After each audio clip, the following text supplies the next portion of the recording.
গেঞ্জি একটু সরে যান ভাই, সরে যান। ওই যে দোয়া উড়িয়া দেখতে আছে এখনো ভারতের দোয়া।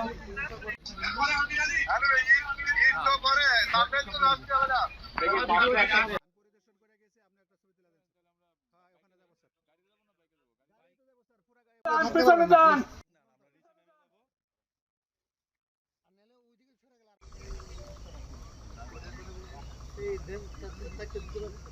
আমরা সবাই জানি যে বিগত কয়েক মাস ধরে দেখতে পাচ্ছি যে বিলাসপুরে বিভিন্ন সময় দুই গ্রুপের ভিতরে যে বিবদমান ঝগড়াঝাটির কারণে তাদের ভিতরে যে বোমা তারা ইউজ করতেছিল, সেই বোমা বিভিন্ন সময় আমরা যখন অভিযান পরিচালনা করেছি তার ভিতরে যে বোমাগুলো ছিল অ্যাক্টিভ, আমরা কোর্টের আদেশপত্রে আমাদের বিশেষায়িত পুলিশ ইউনিট এন্টিটেরিজম ইউনিটের বোম ডিসপোজাল টিমের সহায়তা আজকে আমরা সেই বোমগুলোকে আপনাদের সম্মুখেই আজকে আপনাদের সেগুলোকে ডিফিউজ করেছি এবং দেখিয়েছি এগুলো বোমার কতগুলো মানে ভয়াবহতা।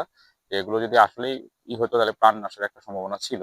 আমি আশা করব যে এলাকাবাসী তাদের এই বিষয়টাতে অনুধাবন করতে পারবেন যে জীবন নাশের আইটেম নিয়ে কখনো যেন তারা পারস্পরিক বিবদমান ঝগড়াতে যেন ব্যবহার না করেন। এতে সাধারণ লোকজনের জীবনযাত্রা মান যেমন নষ্ট হয়, জীবনের নিরাপত্তা থাকে, হুমকিও থাকে। এবং পাশাপাশি যারা আগামী শিশু প্রজন্ম তারাও এটা ভয়াবহতা থেকে যেন মুক্তি পায় সে ব্যাপারে আমাদের সকলের সাথে কাজ করতে হবে।